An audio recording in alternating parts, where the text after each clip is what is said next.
So hello everyone. Continuing with hashtag DrGViswanathan's challenge, question number 7. Well, I'm very hopeful that I have already posted 1 to 6 question videos before this video, and well, let's just read the question. This question is jump game.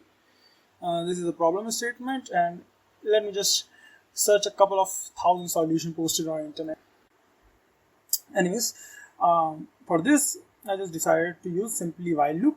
While idx not equals to 0, x is not equals to 0, and if it becomes to 0, like we can't move any further, then we'll just return false.